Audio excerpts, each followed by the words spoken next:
For today's video guys, no, samahan nyo muna ako na mag-renew ng aking health insurance dito sa Canada. So ngayon, nag-request kasi ako ng panibagong health insurance kasi pa-expired na ngayong March. So isang buwan na lang, February kasi ngayon. So isang buwan na lang.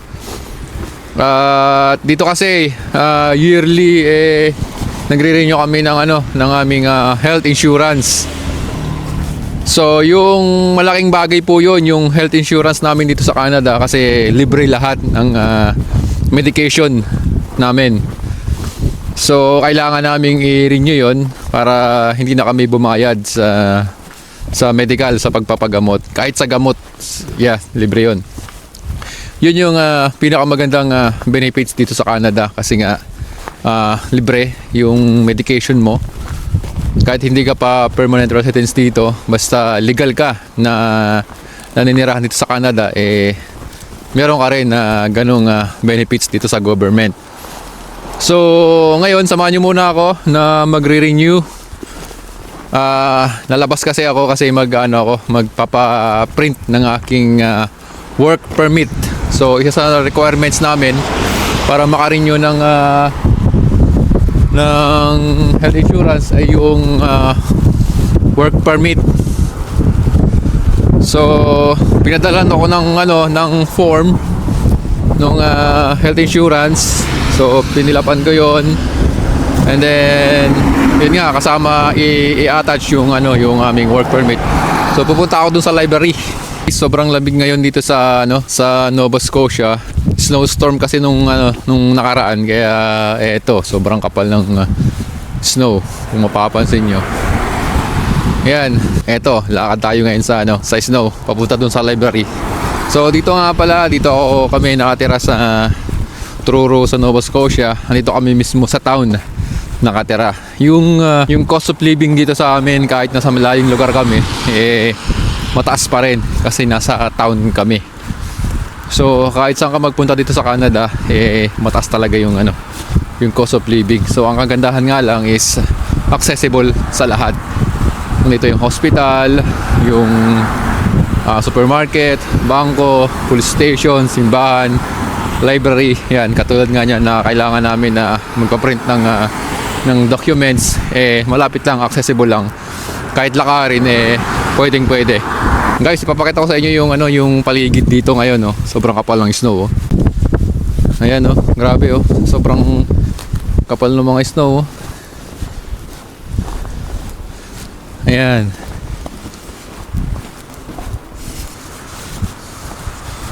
Dito nga pala guys, kailangan nilang linisan tong daanan na to, kasi pag hindi nila nilinis yan, wala kaming lalakaran, walang dadaanan yung mga tao. Tingnan niyo man kung gaano kakapal yan. Ngayon lulubog ang tuhod namin dyan pagka hindi nila nilinis yan. Kasi nung time na nasa Japan ako, kahit sobrang lakas ng snow, walang naglilinis ng kalsada. Nagbabay kami doon papasok, pauwi galing sa trabaho, and then syempre pag mag-grocery kami, bike yung gamit namin. Ang kapal-kapal ng snow, wala naglilinis sa kalsada.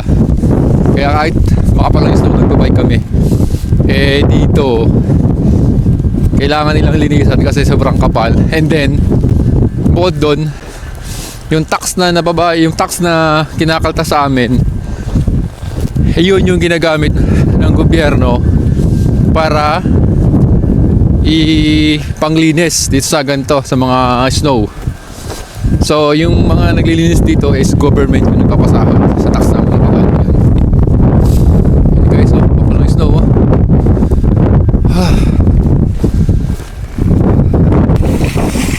Guys, ito yung town na sinasabi ko sa inyo.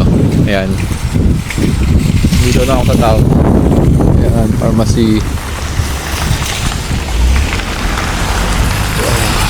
Thank you.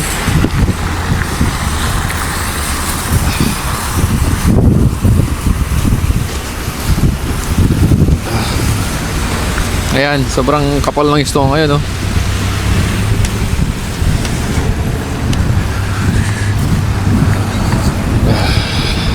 Ito yung town dito.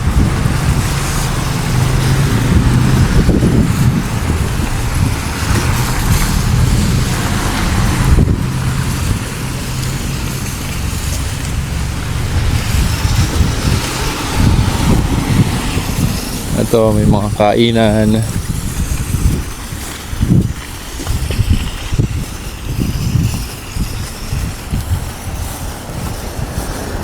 Tingnan nyo yung dalawang lalaki doon, oh. Naglalakad sila. Binubusinahan na sila nung sasakyan pero hindi sila tumatabi. Eh, no? Doon pa talaga sila dumadaan, no? Sa gitna, oh. Ganon katindi yung mga puti, oh. Matindi. Yung mga sasakyan pa yung tumatabi, oh. Ito yung sentro ng town namin, guys, oh. Yan.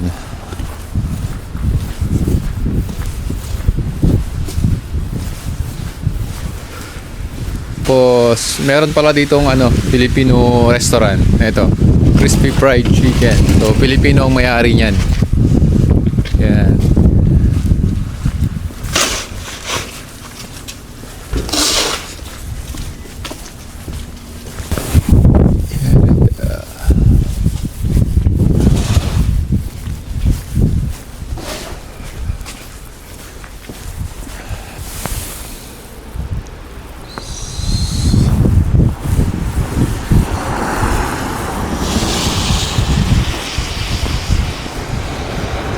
So guys, nandito na ako sa sa library kung saan ako magpapaprint.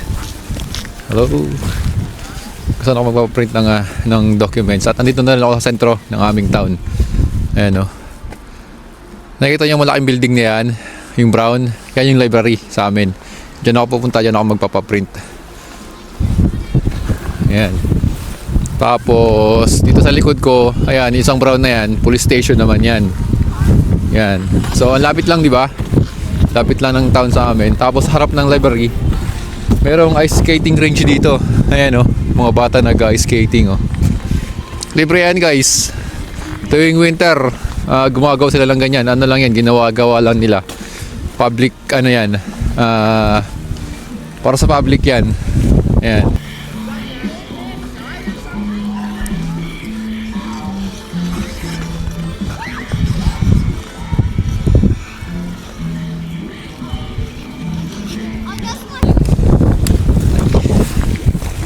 So, ayan yung library.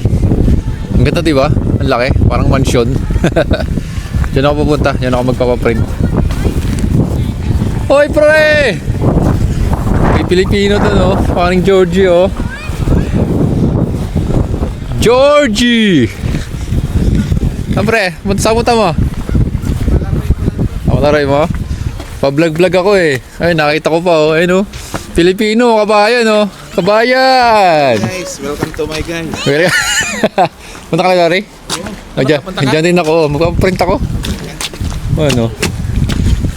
Bawal camera dyan, eh. Kaya off ko muna. So yun, guys. Tapos na ako magpaprint dun sa library. So isang page lang yung pinaprint ko. Ang binayaran ko lang is 20 cents. Yan. So mura lang. So ayan, ngayon pupunta naman ako sa post office. Okay, napaka-convenient dito sa lugar namin kasi very accessible nung lugar. Hindi ko na kailangan bumiyahe pa ng pagkalayo-layo para lang pumunta sa post office, sa bangko, sa katulad niyan sa library. Although meron naman akong printer sa bahay, kaya lang na ubos na kasi yung ink, mahal yung ink dito, sobrang mahal. So, mas pinili ko na lang na magpa-print sa labas, mura kasi. So doon na lang, di ba? Hindi naman malayo. So yun, papunta na ako doon. So malapit lang, walking distance lang.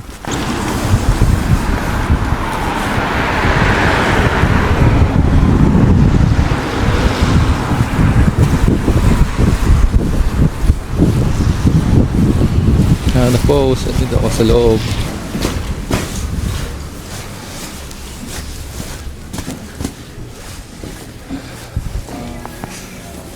So, ito yung Canada Post na pupuntahan ko. Tapos na, doon ako galing sa post office. Ayun, sa taas.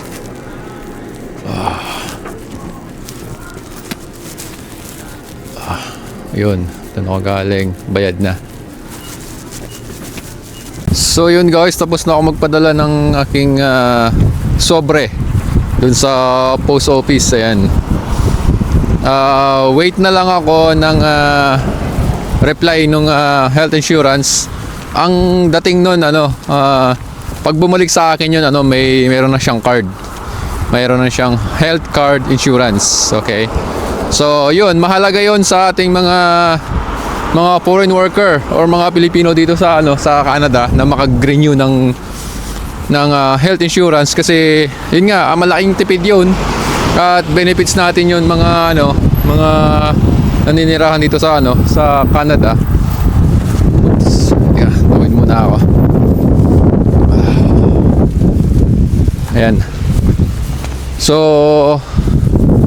ayun, kasi kahit anong sakit, kahit sobrang lalang sakit mo, kahit operasyon yan, wala kang babayaran, miski 5. Sagot na ng Canada yan. Kaya napaka-importante po na ma-renew natin yung ating health insurance.